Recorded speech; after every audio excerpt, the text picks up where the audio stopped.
अब तुमने देखा अमेरिका की history, United states of America की, 1787 में यूनाइटेड स्टेट्स ऑफ अमेरिका एक नेशन के रूप में पैदा हुआ। और 1787 में यूएस क्या है? स्लम एरिया, झोपड़पट्टी, 13 कॉलोनीज। और ये अमेरिका जो 1787 में 13 कॉलोनीज है सिर्फ, वो 1945 में वर्ल्ड पावर है।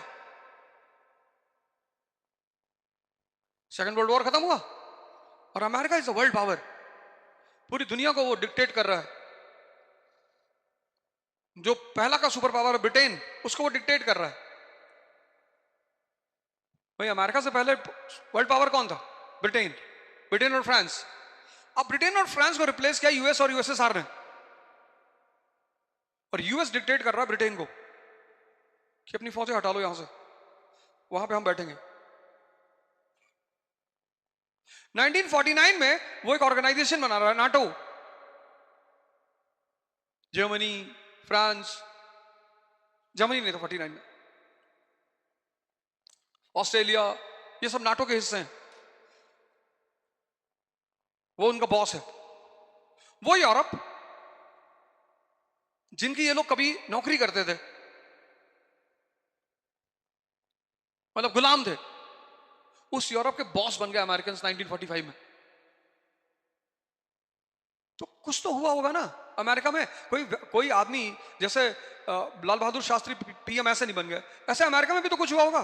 तो 1787 में जब अमेरिका इंडिपेंडेंट हुआ, यूएस, तो उसने सबसे पहला जो काम किया वो था इंफ्रास्ट्रक्चर।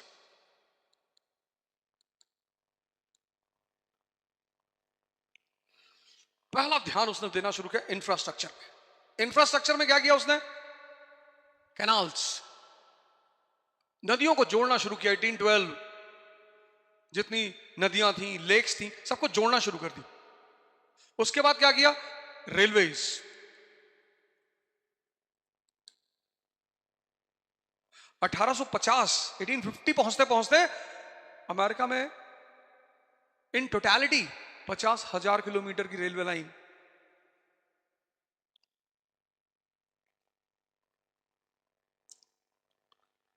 अब जब इंफ्रास्ट्रक्चर पैदा हुआ तो आई इज इक्वल टू आई। जैसे ही तुम इंफ्रास्ट्रक्चर डेवलप करोगे वैसे इंडस्ट्री डेवलप होना शुरू हो जाएगी।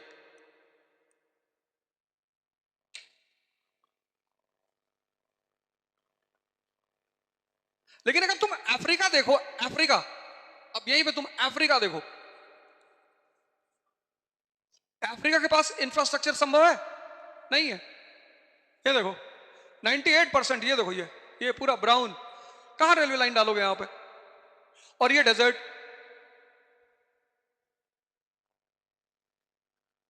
ये फिजिकल मैप है अफ्रीका का। ये देखो पूरा, और इसकी जितनी रिवर्स हैं, ये रिवर्स, ये सब बड़े बड़े वाटरफॉल बनाती हैं। मतलब रिवर्स में नेविगेशन भी नहीं कर सकते। तो वाटर नेविगेशन नहीं हो सकता, रेलवे लाइन नहीं हो सकती, सड़क नहीं हो सकती। तो जब इंफ्रास्ट्रक्चर नहीं हो सकता तो इंडस्ट्री कहां से होगी? ये देखो, ना इंफ्रास्ट्रक्चर ना इंडस्ट्री।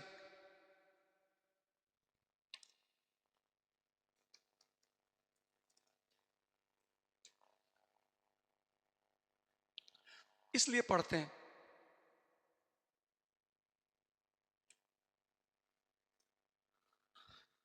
नहीं समझ में आई? क्यों पढ़ते हैं? अपनी समझ को। अब तुम कल पॉलिसी मेकर हो गए, इंडिया में आईएएस बन गए, गवर्नमेंट ऑफ इंडिया तुम्हें एक कमीशन बना के प्रेसिडेंट बनाएगी, बताओ यार वुमेन डेवलपमेंट के लिए महाराष्ट्र में क्या करें? तुम कह रहे हो साहब किताब पढ़ के बता रहे हैं।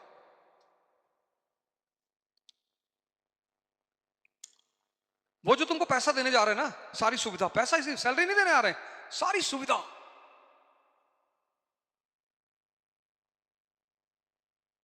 मतलब कलेक्टर जो है वो अपने शहर का राजा है, पूरे शहर को वो कंट्रोल करता है। तो तुम्हें सब कुछ देने जा रहे हो, तुम्हें चिंता नहीं करनी पेट्रोल की, बच्चे की ट्यूशन की, स्कूल की, हॉस्पिटल की। तो जब इतनी सारी चीजें तुम्हें देने जा रहे हो तो किसके बदले में देने जा रहे हैं? तुम्हारी समझ के बदले में। क्योंकि उनको पता है कि पढ़ तो सब लेंगे लेकिन समझ हर आदमी डेवलप नहीं कर पाएगा।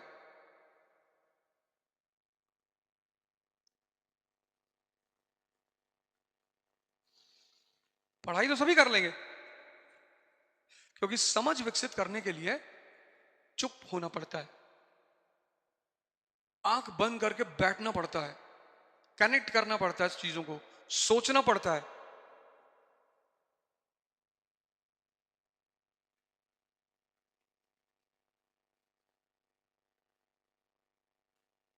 अब ये अमेरिका की कहानी, यूएस की।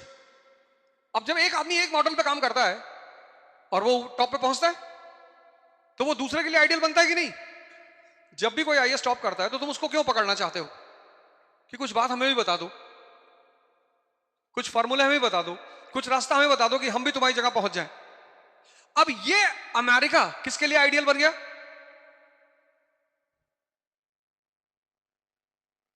1787 में पैदा हुआ अमेरिका, 1850 में इकोनॉमिक पावर। तो ये अमेरिका किसके लिए आइडियल बन गया? जापान के लिए। जापान ने कहा पता करो यार ये लोग इतनी ऊंचाई तक कैसे पहुंचे, इनकी ताकत क्या है। तो अगर अमेरिका फोर्ड के लिए फेमस है, फोर्ड कार, तो जापान टोयोटा के लिए फेमस है। तुम किसकी नकल करते हो ये बहुत इंपॉर्टेंट है।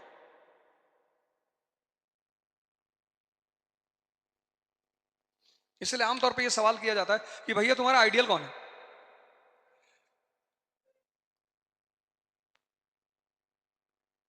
और अगर आइडियल का एक भी गुण तुमसे मिलता है तो तुम वहां, वो जहां पहुंचा है उसका कम से कम 50% तो तुम पहुंच ही जाओगे। जैसे शास्त्री जी के जीवन में क्या है? एक्सक्यूज नहीं बनाना है। अंबेडकर के जीवन में क्या है? एक्सक्यूज नहीं बनाना है, बहाने नहीं बनाने। क्लास के बाहर बैठाओगे ना, पढ़ाओगे, हाँ बैठाओ।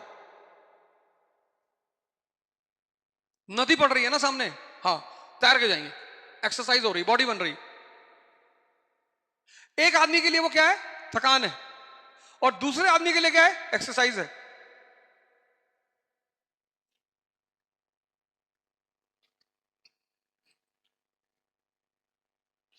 लेकिन पाकिस्तान इस बात को नहीं समझ पाया।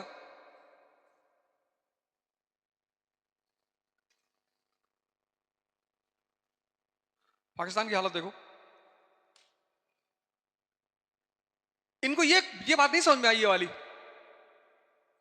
इन्होंने पढ़ाई खूब की, पढ़े ये भी, स्कूल गए, पढ़े, पर ये तोतों की तरह पढ़े। जैसे तोता राम राम कहता है, या तुम जब किसी को बोलते हो राधे राधे, तो ये जो तुम संबोधन करते हो उसका मतलब होता है, ऐसे नहीं करते। जब तुमने कहा राधे राधे तो उसका मतलब पता क्या है? कि ये जो धारा बह रही है एनर्जी की बाहर, इसको अंदर ले जाओ। जो व्यक्ति अपनी एनर्जी की धारा जो बाहर बह रही है उसको अंदर ले जाएगा तो वो राधा बन जाएगी, यानी शक्ति।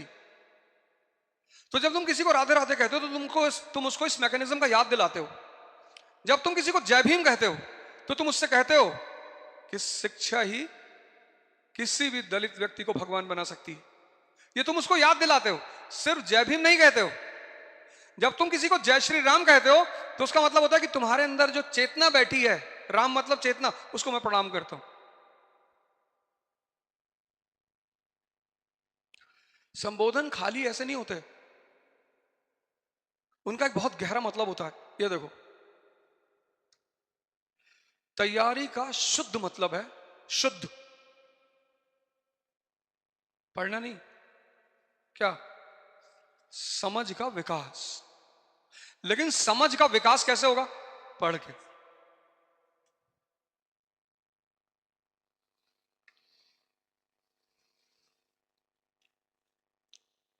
कौन है जिसने पॉलिटी पढ़ रखी है? एक आध बार, दो बार, तीन बार, चार बार, 10 बार। इसको लगता है मेरी पॉलिटी बहुत तगड़ी है, मैंने सब समझ लिया पॉलिटी में।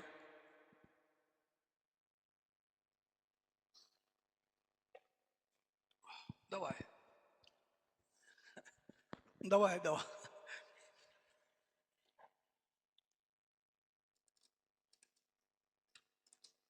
कोई फंडामेंटल राइट क्यों रखे गए इंडियन कॉन्स्टिट्यूशन में, कौन बताएगा? चलो ट्राई करो।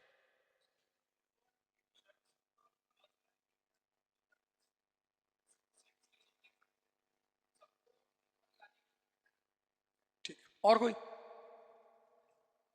क्यों दिए गए फंडामेंटल राइट्स?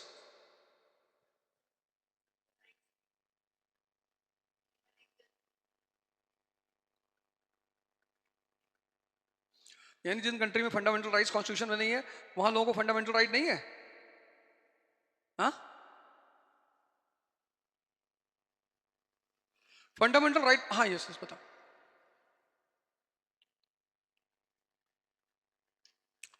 हाँ यस,